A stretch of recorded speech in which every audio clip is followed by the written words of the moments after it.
साथियों नमस्कार।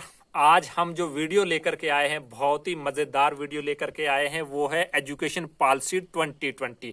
आज हम उसके बारे में बात करने वाले हैं। पहली जो एजुकेशन पॉलिसी आई थी वो 1968 में आई थी, पहली एजुकेशन पॉलिसी। उसके बाद दूसरी जो एजुकेशन पॉलिसी आई थी वो आई थी 1986 में, और आज जो है तीसरी एजुकेशन पॉलिसी जो आई है वो आई है 2020 में। साथियों, इस एजुकेशन पॉलिसी की हाइलाइट्स में बताने वाला हूं आपको कि इसमें क्या चीज है। इसमें जो हाइलाइट्स है, पहली जो इसमें मेन चीज है वो एचआरडी मिनिस्ट्री को खत्म किया गया है। इसमें सीधा इसमें जो है तो मिनिस्ट्री ऑफ एजुकेशन रखा गया है इस पॉलिसी के अंदर। दूसरी जो इसकी मेन हाईलाइट है, तो पहले क्या होता था कि जीडीपी का 1.6% एजुकेशन के ऊपर खर्चा किया जाता था, लेकिन जो एजुकेशन पॉलिसी 2020 आई है इसमें 6% हमारी जीडीपी का वो खर्चा किया जाएगा हमारी एजुकेशन के ऊपर। ये मेन चीज है और ये बहुत बड़ी चीज है। इससे हमारे एजुकेशन में सुधार होगा, हमारे एजुकेशन में जो है तो बहुत सारा जो है तो इससे फायदा होने वाला है। हमारे स्कूल कॉलेज में बहुत सारे उसका इंफ्रास्ट्रक्चर के अंदर सुधार होने वाला है। तो बहुत अच्छा ये है कि हमारे जीडीपी का ज्यादा पैसा एजुकेशन में आएगा और उससे जो है तो अच्छी एजुकेशन बच्चों को मिलेगी।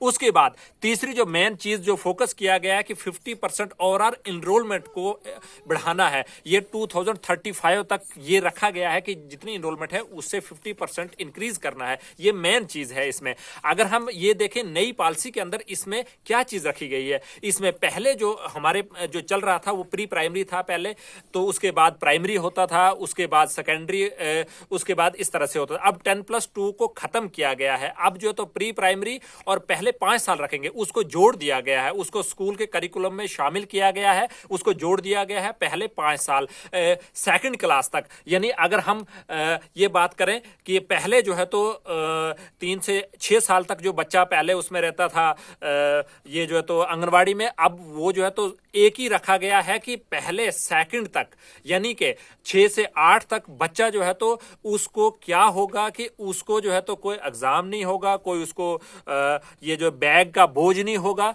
तो ये सारी चीजें उसको सिखाया जाएगा। उसको मेन चीज क्या है कि उसको मदर टंग में सिखाया जाएगा। जो लैंग्वेज वो समझता है उसी लैंग्वेज में उसको सिखाया जाएगा। उसको ये नहीं बताया जाएगा कि इंग्लिश में ही सीखना है, उसको ये कंपलसरी नहीं होगा। ये बहुत बड़ी बात है। उसके बाद जो 3 साल, और उस 3 साल में क्या होगा कि 8 से लेकर के 11 साल तक उसमें जो है 3 से 5 साल, मतलब 3rd क्लास से 5th क्लास तक, इसमें क्या होगा कि यहाँ पे बोर्ड होगा, यहाँ पे बच्चे को जो है तो एग्जाम देना होगा और उसका पेपर आएगा। उसका पेपर एक ही पेपर होगा, सभी स्कूलों में एक ही पेपर होगा। और ये बहुत अच्छी बात है क्योंकि सबको एक जैसा सिलेबस होगा और सभी जो है तो, क्योंकि होता क्या था कि अगर कोई अनस्किल्ड टीचर है या अनस्किल्ड स्टाफ है तो वो जो है तो पेपर अच्छा नहीं बना सकते थे, वो जो है तो उतने अच्छे तरीके से उतनी क्वालिटी एजुकेशन नहीं दे सकते थे। लेकिन अब क्या होगा कि अब जो है तो यहाँ पे एक और चीज को शामिल किया गया, यहाँ पे डिजिटल को जो है तो शामिल किया गया है। यहाँ पे डिजिटल के माध्यम से उसको सिखाया जाएगा।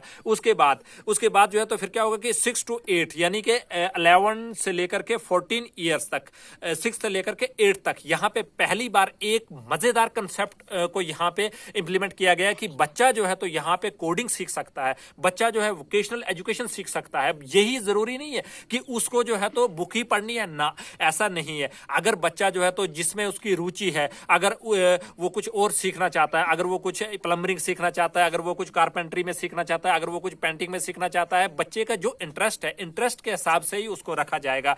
और यहाँ पे उसके बाद आगे मजेदार बात क्या है, जो उसके बाद 4 साल और जो रखे गए हैं उसमें क्या होगा कि बच्चे की अपनी चॉइस होगी। पहले क्या होता था कि जो मेडिकल और आर्ट्स, मेडिकल वाला आर्ट्स नहीं रख सकता था, आर्ट्स वाला मेडिकल नहीं रख सकता था। अब ऐसा नहीं है, अब इस चीज को खत्म किया गया है। अब जो है मान लेते हैं एक बच्चे को आर्ट्स में इंटरेस्ट है और एक सब्जेक्ट मेडिकल का उसको अच्छा लगता है, उसको फिजिक्स अच्छी लगती है, बाकी उसको आर्ट्स पढ़ना है, वो उसके साथ में ले सकता है, वो उसके साथ में ले सकता है। और एक और मजेदार बात, जब हायर एजुकेशन में बच्चा चला जाता है, कॉलेज में चला जाता है, मान लेते हैं 1 साल जो है तो वो गया कॉलेज में, उसके बाद वो आगे कंटिन्यू नहीं कर सकता है, तो वो ब्रेक भी दे सकता है। इसमें ब्रेक देने के बाद क्या होगा कि वो 1 साल के बाद मान लेते हैं वो कहीं और जॉब करने चला गया, जॉब करने के बाद 1 साल के बाद उसको फिर से स्टडी को कंटिन्यू करना चाहता है, तो यहाँ पे इस पॉलिसी के अंदर वो कंटिन्यू कर सकता है। उसके बाद फिर उसको 1 साल का जो है तो यहाँ पे 1 साल का उसको डिप्लोमा मिल जाएगा। इस तरह से पहले साल जो उसको उस तरह से मिल जाएगा, और जब वो अपना कोर्स को कंप्लीट कर लेता है उसके बाद उसको डिग्री मिलेगी। तो ये साथियों बहुत बड़ी चेंज है इसके अंदर। ये जो एजुकेशन पॉलिसी है, नई एजुकेशन जो पॉलिसी आज आई है 2020, ये बहुत मजेदार है। और इससे मेन जो फोकस इस पॉलिसी का ये है कि जो हमारे यहां से प्रोडक्ट निकले, वो प्रोडक्ट जो है वो प्रोडक्ट उसने अपने दम पे वो कुछ अर्न करने के लायक हो, वो जो है तो सरकार के ऊपर डिपेंडेंट ना रहे कि हमें कुछ जॉब मिले तो हम तभी जाकर के अपना पेट पाल सकते हैं। क्योंकि अगर वैसे स्किलफुल जो इसके अंदर फोकस किया गया है, तो वैसा अगर इसको इंप्लीमेंट किया जाता है तो बहुत ही अच्छा रिजल्ट आने वाला है साथियों। तो साथियों ये थी हमारी एजुकेशन पॉलिसी। शुक्रिया साथियों।